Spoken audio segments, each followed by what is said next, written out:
Hello again, everybody. Lance Smith here, and welcome to episode 236 of the Bible Difficulties and Answers podcast.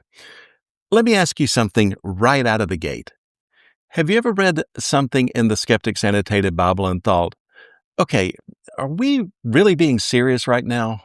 I mean, does the Bible actually teach that God prefers castrated men? Is that actually what we're dealing with here? Is there some kind of contradiction between the Old Testament and Jesus? Or is this one of those situations where somebody grabbed two verses, ripped them out of context, and tried to make scripture sound like it belongs in a late night comedy monologue? Back when late night shows actually did comedy. Yeah, that's where we are today. And listen, I want to be fair. There are times when skeptical questions sharpen us. They force us to dig, to think, to study harder, and we come out the other side stronger. I appreciate those moments. But then there are questions like this one. And this one feels less like honest inquiry and more like, how can we make the Bible sound as ridiculous as possible before anyone actually reads it? But here's the deal. We don't dodge hard or awkward questions on this podcast. We lean into them because real people run into this stuff. Maybe you've seen it online. Maybe someone threw it at you like a gotcha. Maybe you stumbled across it and thought, okay, now what do I do with that? That's why this podcast exists. So today we're going to do what we always do. We slow it down. We open the text. We look at context. We understand the covenants. And we let Scripture speak for itself. And gentlemen, don't worry. This is going to stay respectful, clear, and helpful. No weird detours, no awkward rabbit trails. Just truth. Let's start with the bottom line so nobody gets lost. No, the Bible does not teach that God prefers castrated men. Not even close. These passages are addressing completely different issues in completely different covenants for completely different purposes. There is no contradiction here, not even a little. All right, let's start with the Skeptic's Annotated Bible. Before we even open the text, let's understand the claim. The argument goes like this. Jesus speaks positively about eunuchs in Matthew 19. Deuteronomy 23 excludes them from the assembly. So, contradiction, or worse, divine preference. But what's actually happening here? This is what I call context-free verses. It's like taking one line from chapter 2 of a novel, another line from chapter 18, ignoring everything in between, and then saying, see, this story makes no sense. Well, yeah, of course it doesn't. You skip the story. Same thing here. You can do this all over the Bible if you want to play that game.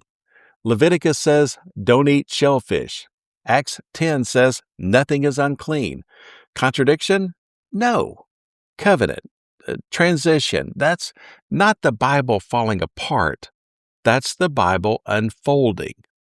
So let's go to Matthew 19:12, what Jesus is actually saying. Let's read the verse from the New Living Translation. Some are born as eunuchs. Some have been made eunuchs by others, and some choose not to marry for the sake of the kingdom of heaven. Let anyone accept this who can. Okay, context matters here a lot. Jesus is in a discussion about marriage and divorce. The disciples hear how serious marriage is and basically say, well, maybe it's better not to marry at all.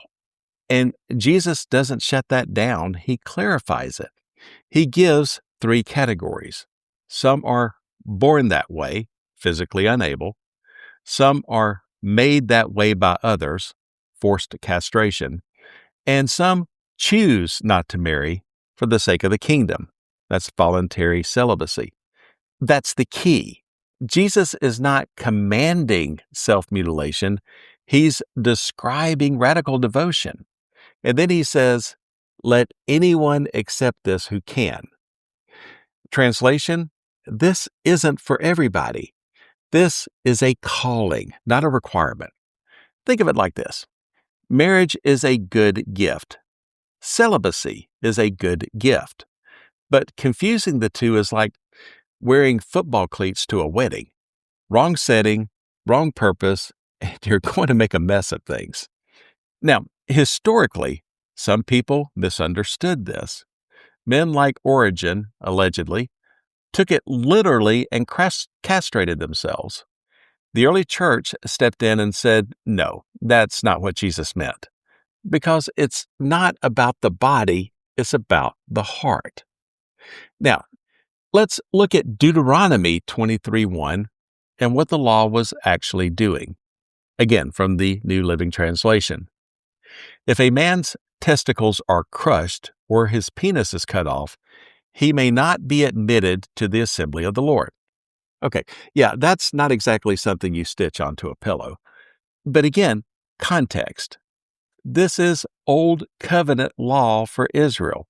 It governs participation in the formal public assembly, not a person's value, not God's love for them.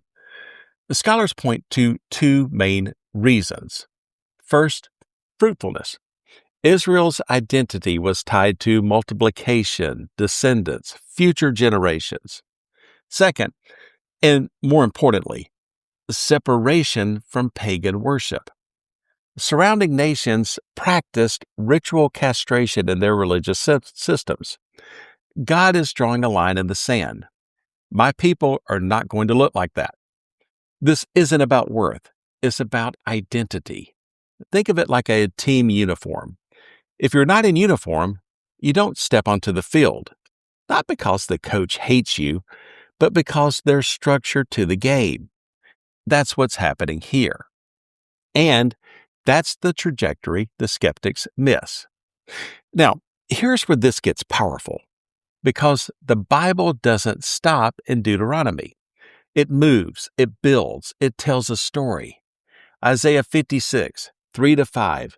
God speaks directly to eunuchs and says, I will give you a name far greater than sons and daughters. That's not exclusion, that's hope, that's restoration.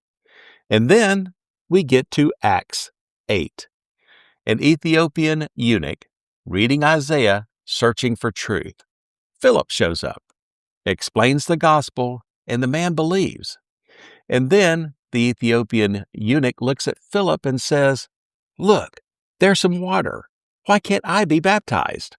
Philip doesn't hesitate. There's no fine print. No, well, Deuteronomy says. Answer, nothing. Nothing at all prevents him. He gets baptized right there. And the Bible says he went on his way rejoicing. No barrier, no delay, no second-class status. He's baptized, and he goes on his way rejoicing. That's the trajectory of Scripture, from restriction to promise to full inclusion. That's not contradiction, that's redemption. Truth seekers, here's the takeaway. When someone says contradiction, don't panic. Slow down. Read the context. Understand the covenants. Follow the story. God does not play favorites based on physical condition. He looks at the heart. Your circumstances don't disqualify you. Your body does not determine your worth. Faith does. And that is very good news for every single one of us. If this episode helped you move from confusion to confidence, that's exactly why this podcast exists. And if you know someone who's run into this objection and doesn't know what to do with it, share this episode with them. If you'd like to support the show, you can buy me a coffee at buymeacoffee.com/Lance Smith. Always appreciated, never expected. Every episode lives at BibleDifficultiesAndAnswers.podbean.com. You can reach me at BibleDifficultiesAndAnswers@gmail.com or join the conversation on Facebook. This is Lance Smith wishing you good health, good study, and God's richest blessings. So long, everybody.